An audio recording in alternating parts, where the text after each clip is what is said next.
Nobody tells you the truth on your first day. They tell you the rules. Don't go past the second floor. Don't knock on the black door. Don't ask about the king's ribs.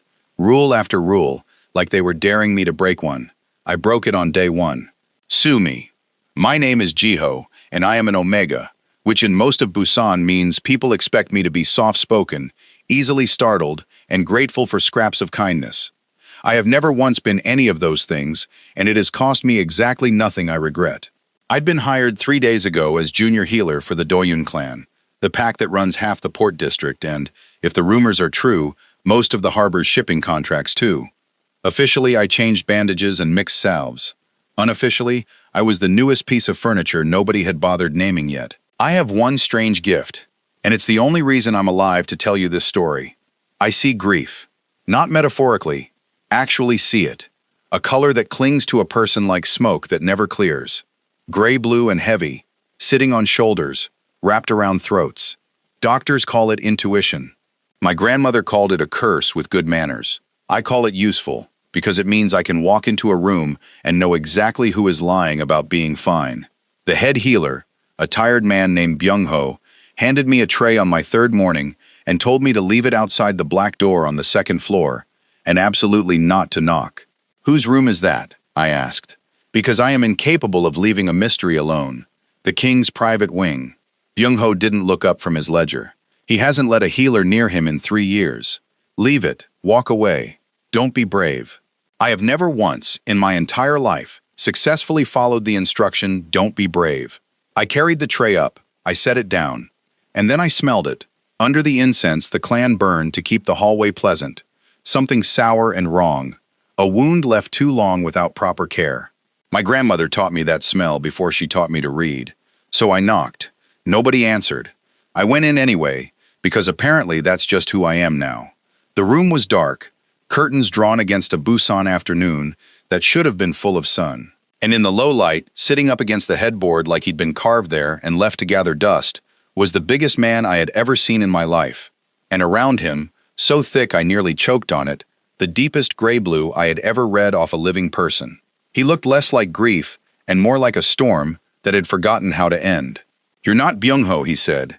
His voice had gravel in it, like he hadn't used it in a while. "No," I agreed, setting the tray down like I owned the room. "Byung-ho's terrified of you. I haven't worked here long enough to know if I should be.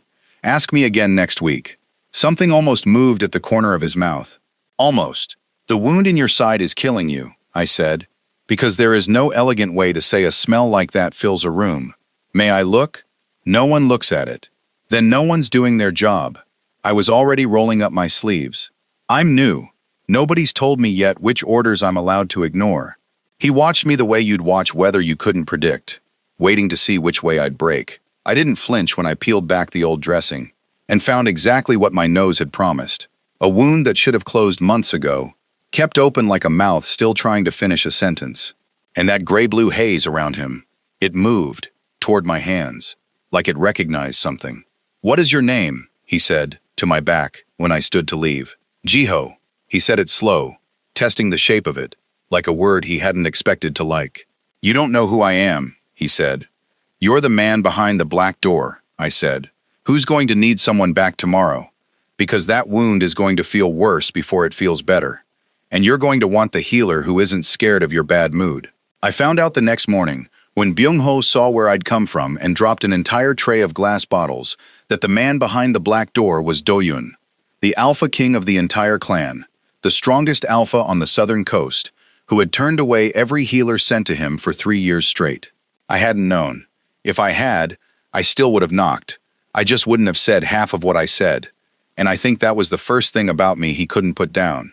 Byung-ho's glass bottles hit the floor in a spray of shattered light, and the sound seemed to hang in the corridor longer than it should have. "You went in," he said, staring at me like I'd grown a second head. "You went into the black door." "I went into the black door," I agreed, stepping over the wreckage. "And I'm still here, so maybe everyone can stop looking at me like I'm made of glass too."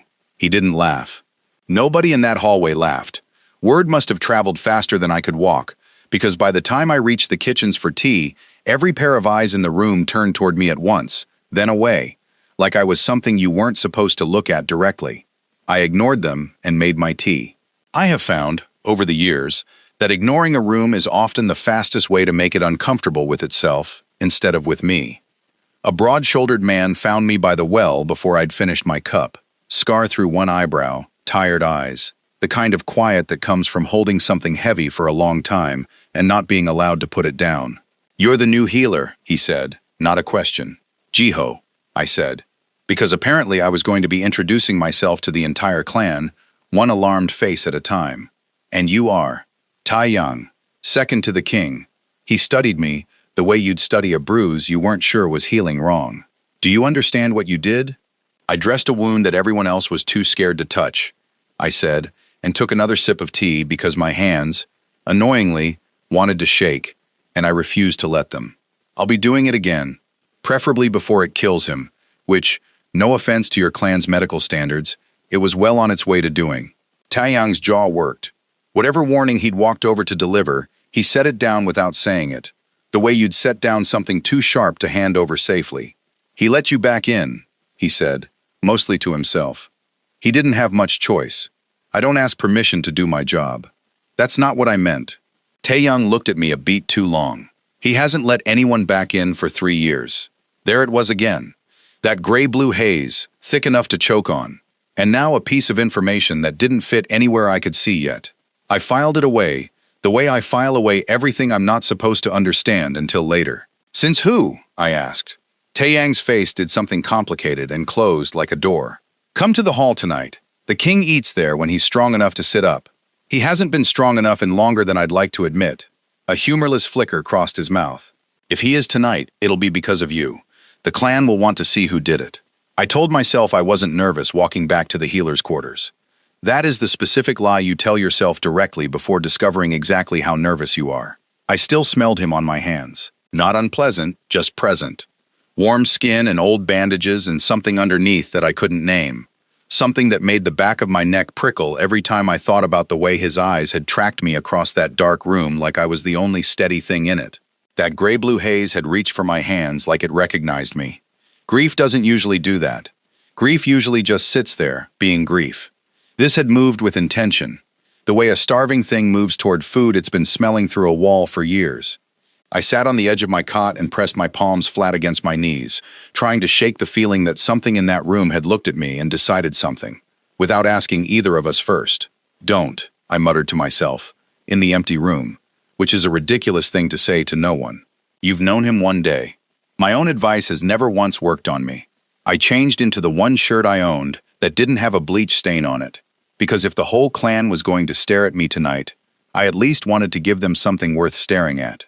I told my reflection I was doing this for professional reasons, to check on a patient, nothing more. My reflection did not look convinced. Honestly, neither was I. The hall took my breath before it even tried to intimidate me, which felt unfair, honestly. Stone floors polished to a shine, dark wood beams overhead, a fire pit big enough to roast something the size of a small car, and at the head of it, a long table with a chair carved to look like it was rising out of a wave, because the Doyun clan liked to remind everyone they ran the harbor. Every eye in that room found me the second I walked in. I straightened my spine and reminded myself I had faced worse things than a room full of judgmental strangers. Mostly worse things. Probably. Doyun came in on his own feet, which apparently hadn't happened in weeks, because the entire hall went quiet, in that specific way a room goes quiet when everyone is trying very hard not to gasp out loud. He looked pale and careful. Like a man carrying something heavy he refused to set down, but he was upright, and his eyes found me at the low end of the hall before he'd taken 3 full steps. That alone made a few heads turn. An Alpha King doesn't usually look for the newest, lowest-strength healer in the room. But it wasn't him who caused the real scandal. It was his instinct. I felt it before I understood what was happening. That gray-blue haze around him suddenly surging, thickening, gathering itself into something with intention and weight. And then, without any warning, without Doyun so much as flinching, I watched every hardened warrior at that table go rigid as the air around the king shifted, like something enormous had just decided to move. It came straight down the hall toward me. Not a wolf, nothing so simple. It was pressure, presence, an invisible force that bent every candle flame in the room toward me, like they were bowing, and every single person at that table felt it pull. It stopped directly in front of me and pressed down, warm and staggering, like the king's very instinct had reached across the entire hall and wrapped itself gently around my shoulders. I actually swayed on my feet. Somewhere down the table, a young warrior made a sound like a laugh that died in his throat. At the head of the hall, Doyun had gone the color of ash. "It doesn't do that," he said, and his voice cracked in the middle of it. "It has never done that. It seems fairly confident that it does," I said, because someone had to say something, and apparently that someone was always going to be me. His jaw worked. For the strongest alpha on the southern coast, in that exact moment, he looked exactly like a man whose dog had just done something deeply embarrassing in front of important company and had absolutely no idea how to explain that the dog was smarter than him. I felt heat crawl up my neck because that pressure around my shoulders hadn't lifted. If anything, it settled deeper, like it was memorizing the shape of me. "Careful, Your Highness," I said, mostly to fill the silence before it swallowed me whole. "People might start thinking you like me." A few warriors near the front choked on their drinks. Doyun's ears went faintly red, which I noted with an embarrassing amount of satisfaction. "I did not authorize this," he said, mostly to himself, mostly to the ceiling, like the ceiling owed him an explanation. "Your instinct clearly didn't check with you first." I lifted my chin, refusing to let the whole hall see exactly how unsteady my knees had gone. Rude of it, honestly. Very poor manners.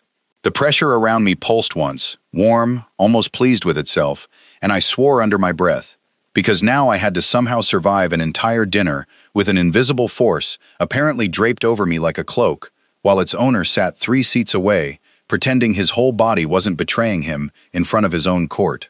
I understood 2 things at once, standing there with 100 eyes on me and my heart going stupid in my chest. The first was that I had just made myself a target in a room full of powerful strangers who had absolutely not expected the newest healer to walk out with the king's own instinct wrapped around her like a favorite blanket. The second was that whatever Doyun's grief had been carrying alone for 3 years, it had looked at me exactly once and decided I was the one it had been waiting for. And judging by the way his throat moved when he finally looked away from me, his mouth hadn't caught up to that decision yet. A man rose from the high table before anyone else could recover, smooth as poured water, dressed sharper than anyone else in that hall had a right to be at a family dinner. He was beautiful, in the way a blade is beautiful, all clean lines and no wasted motion. And something about the way he looked at me made the pressure around my shoulders go tight and wary, like it didn't trust him either. "Well," he said, voice pitched to Carrie. A smile stretched over something colder underneath it. "This is certainly a new arrangement." "Minjun," Taeyong muttered beside me, low enough that only I caught it. A warning wrapped in a name. Minjun's eyes swept over me, the way you'd assess a stray that had wandered somewhere it didn't belong. "The king's instinct doesn't simply attach itself to anyone," he said, addressing the hall more than me. "It hasn't reacted to a soul in 3 years. How curious that it chooses tonight. How curious that it chooses her." "His," I corrected, before I could stop myself, chin lifting. "I'd appreciate you get that right, if you're going to discuss me like I'm not standing here." A ripple of something moved through the nearest tables, somewhere between a laugh and a held breath. Minjun's smile didn't slip, but something behind his eyes did, just for a fraction of a second, cold sharpening into something colder. "Forgive me," he said, smooth as oil poured over water. "I only worry for our king. Grief makes an instinct strange. It attaches to whatever is nearest, whatever smells like safety in a dark moment. It rarely means what people hope it means." He tilted his head, and his gaze slid to me with something almost gentle, almost kind, which somehow made it worse. "I'd hate for a sweet thing like you to mistake convenience for something deeper. You'll only end up hurt when he remembers who he actually is." The hall had gone very quiet, listening the way people listen when they know they're watching something get planted, even if they can't name the seed yet. I felt Doyun's eyes on me from the head of the table, and for a second, just a second, something flickered across his face.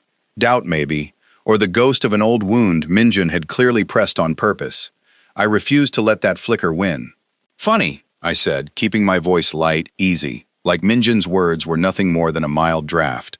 "I don't remember asking for your worry, and I definitely didn't ask for a stranger's opinion on my own feelings, which, respectfully, you know absolutely nothing about." Minjun's smile thinned by exactly 1 degree. "I only meant to protect you. You meant to make everyone at this table wonder if I'm foolish, I said, and let my own smile go sweet and sharp right back at him. I'm not. I've dealt with prettier threats than you, delivered with better manners. Try again next time. Maybe skip the concerned trolling. Someone at the lower table snorted into their cup and quickly disguised it as a cough. Minjun's jaw tightened, just barely, before he inclined his head like he was conceding a small, meaningless point, and retreated back to his seat with the unhurried grace of someone who had lost this round, but fully intended to win the war. The pressure around my shoulders eased slightly, like it approved. I caught Doyun watching me across the hall, something unreadable in his expression, somewhere between startled and helplessly fond, like he hadn't expected anyone to speak to Minjun that way, and definitely hadn't expected to enjoy watching it happen. You don't have to defend yourself, he said quietly, when I finally reached the head table to check the color in his face, an excuse, and we both knew it. Not to him, not to anyone here. I wasn't defending myself. I checked his pulse point out of habit, ignoring how his skin warmed under my fingers. I was reminding him that I bite back. There's a difference. The corner of his mouth did the thing again, that almost smile that looked like it had forgotten how to finish the motion. Noted, he said, low, just for me. Behind him, several seats down, Minjun watched us both with an expression carved so carefully pleasant that only someone who read grief for a living could have seen the storm underneath it. Doyun's fingers found mine under the table, quick and quiet, gone again before anyone could see, but the warmth of it stayed printed against my skin the rest of the meal. Come to the private wing after, he murmured, not looking at me, eyes fixed on his cup like it required his full attention. The wound needs proper tending, not the version I let Byung-ho pretend to check. Bossy, I said under my breath, but I felt my pulse pick up anyway. I gave it a respectable amount of time before slipping away from the hall, enough that Minjun wouldn't get the satisfaction of watching me leave right after Doyun did. When I reached the black door, it was already open, and Doyun was sitting on the edge of the bed, shirt half undone, looking like a man bracing for something he'd rather avoid entirely. You're stalling, I said, closing the door behind me. I'm resting. You're stalling. I set my supplies down and rolled my sleeves. Off. Let me see it properly this time. He obeyed, which I noted with quiet satisfaction, because I doubted very much that Doyun obeyed anyone easily. The wound looked worse under proper light, a deep, ragged thing along his ribs that should have closed months ago, and instead sat open like a mouth that refused to stop talking. This has to be reopened and drained properly, I said, gentler now, because some truths need softer delivery than others. It's going to hurt. I won't lie to you about that. I know. His voice had gone quiet, stripped of the king who ran a harbor and 100 armed men. Do it. I did. His whole body went rigid under my hands, and the pressure that lived around him, the one that had wrapped itself around my shoulders in the hall, suddenly turned restless, pacing invisible circles through the room like something caged. And then the temperature dropped. Not a draft. A wrongness, cold enough that frost bloomed across the inside of the window in a room that had been warm minutes before. Cold enough that my own breath started fogging in front of my face. Get back, Doyun said, and his voice had doubled. Wrong, something else layered underneath it. Jiho, get back. No. I kept my hands exactly where they were, even as the cold crept toward my knees, because I have never once in my life backed away from a wound halfway open. It won't hurt me. It's been trying to get me in this room for 3 years. It's not wasting the chance now. You don't know what it did. His jaw was locked so tight the words barely made it through. I know what this wound is telling me. My own breath had gone shallow, and I made myself read past the physical, the way my grandmother taught me, down into the gray-blue haze that lived under everything else in that room. It's clean, Doyun. It's been clean a long time. Something is keeping it open on purpose. Not infection, grief. His face went the color of the frost climbing the glass. I looked down at the wound properly for the first time, past the raw edges, and understood what I was actually looking at. 2 marks, side by side, and between them a third shape that wasn't a blade at all. A handprint, large, pressed into the skin like someone had held it there in the last moments they had left. Who held this closed? I whispered. Doyun turned his face toward the wall so I wouldn't watch it break. My brother, he said, and the single word cracked clean down the middle. Junho. I didn't need the rest spelled out. A shared fight. A mortal wound that was never his own. a hand pressed against his brother's ribs, holding him together with the last of himself, and an instinct that loved with an animal's total refusal to accept loss, keeping the door of Doyun's own body open for 3 years, rather than let the last physical trace of Junho close over and disappear. The frost kept crawling toward my knees, and I understood, kneeling there with my hands full of a grief that had learned how to bleed, that I wasn't leaving this room, and some part of me had already known that before I ever walked through this door the first time. "Then we don't close it yet," I said, and my own voice sounded different to me, steadier than I felt. "Keep it open on purpose, together, where I can see it, instead of you keeping it open in secret until it kills you.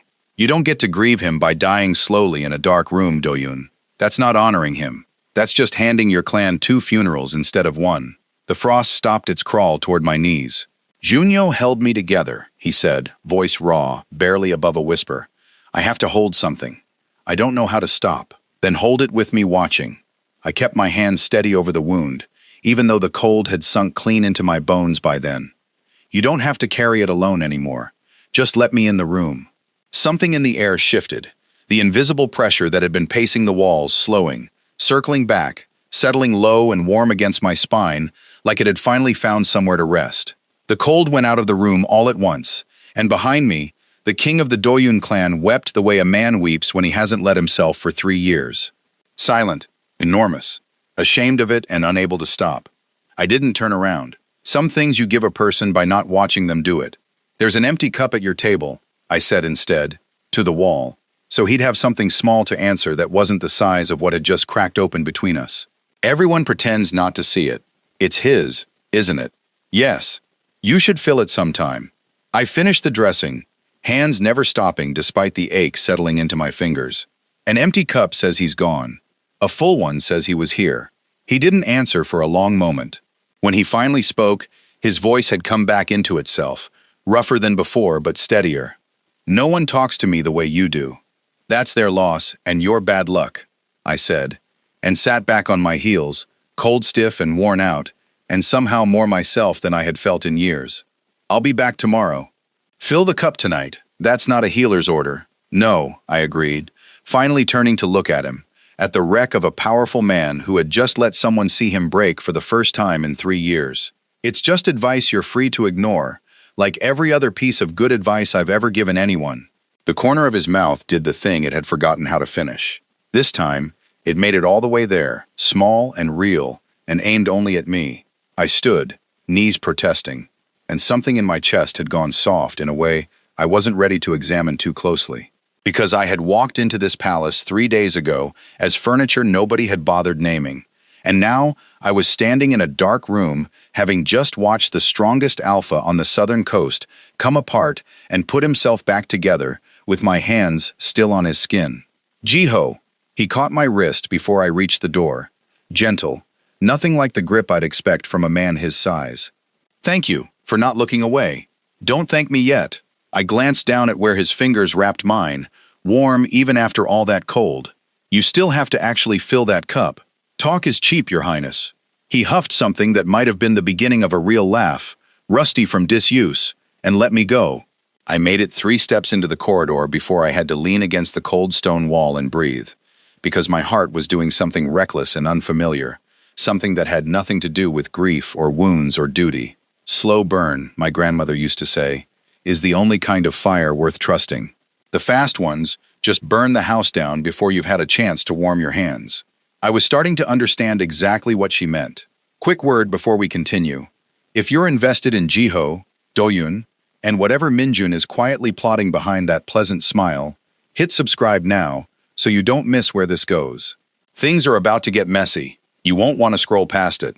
I hadn't even caught my breath fully when Taiyang came around the corner and stopped short at the sight of me flushed against the stone wall. "You look like you've seen a ghost," he said. "Worse," I muttered. "I've seen a man cry and somehow found it charming. I need a moment." Taeyang didn't laugh, which should have warned me. His face had gone tight, careful in a way I hadn't seen since the well, since that first conversation about which doors got avoided and why. "Minjun requested an audience with the council," he said.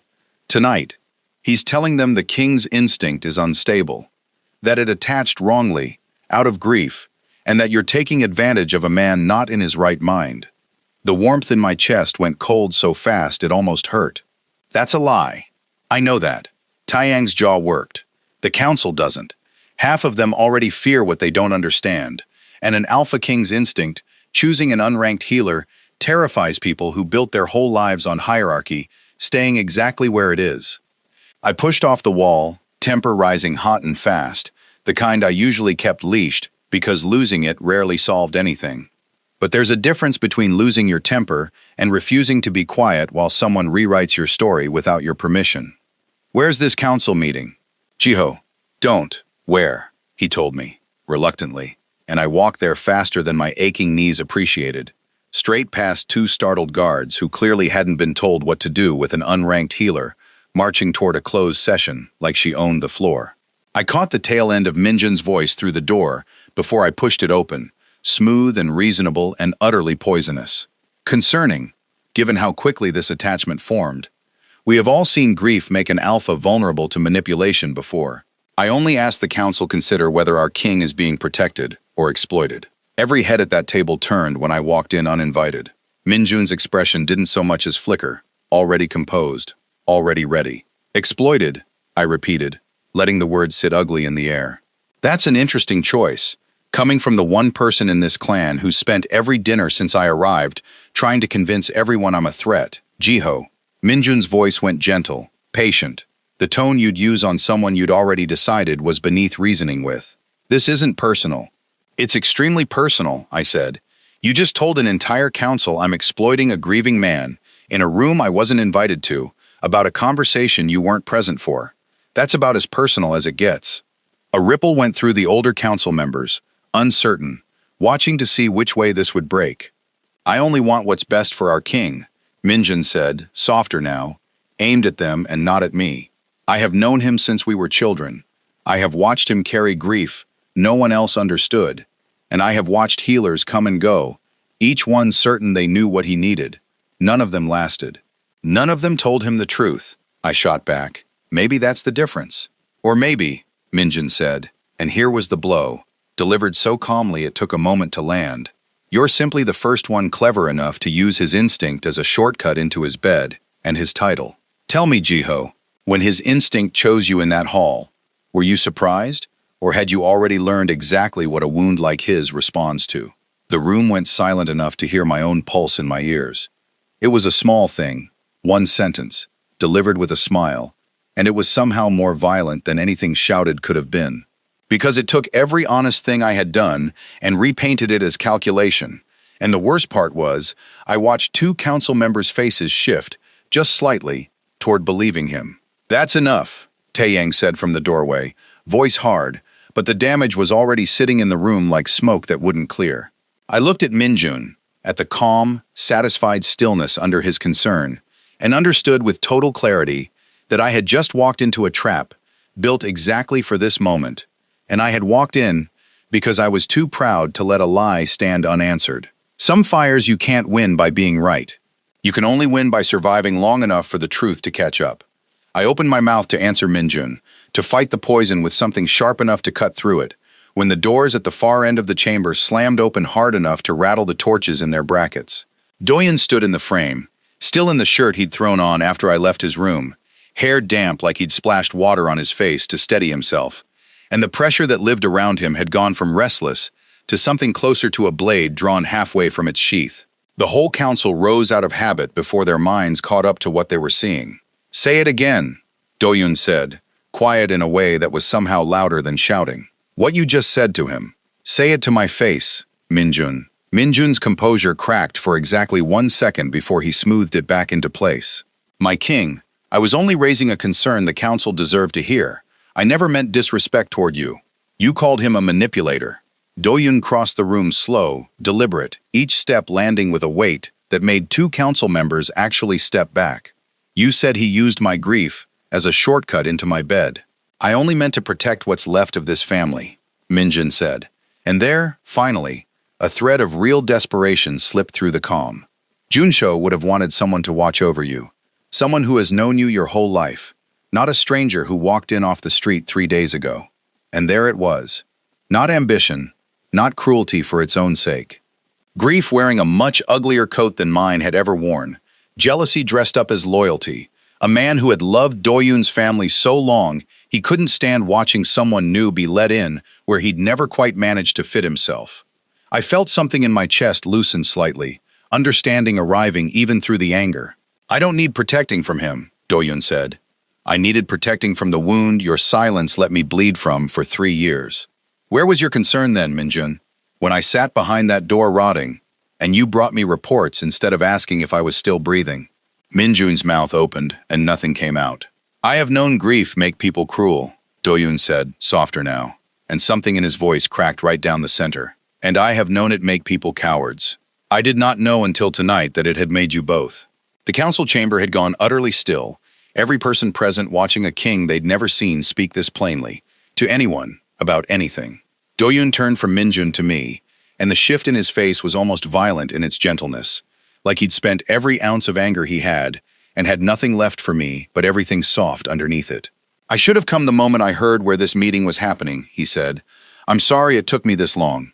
"You're here now." My voice came out rougher than I wanted it to. "That's what matters." He turned back to the council, voice hardening again. "King instead of man. Jiho stays. Jide's healer, or something else entirely. That is not a decision any of you will be making for me again. And Minjun." His jaw tightened. "You will step back from council matters until I decide what to do with tonight. Grief does not excuse what you just tried to do in this room." Minjun didn't argue. He simply looked at me, one last time, something unreadable and almost sad flickering behind the wounded pride, before he bowed stiffly and left the chamber without another word.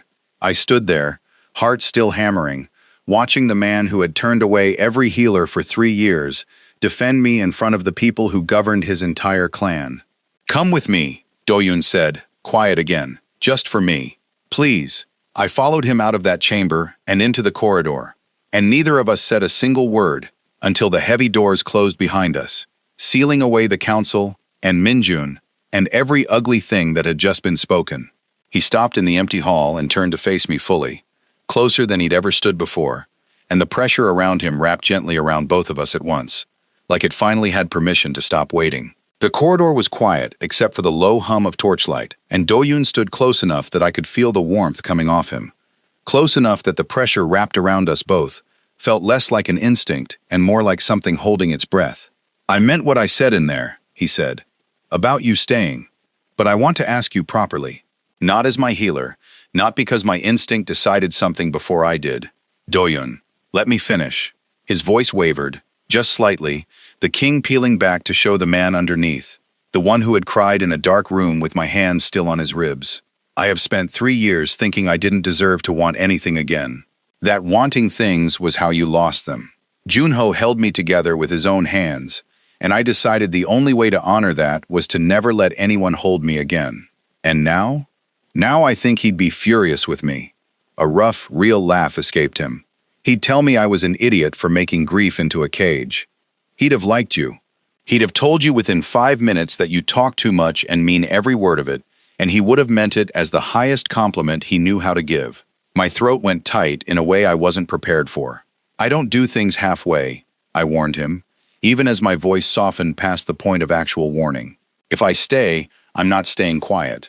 I will argue with your council. I will tell you when you're being stubborn.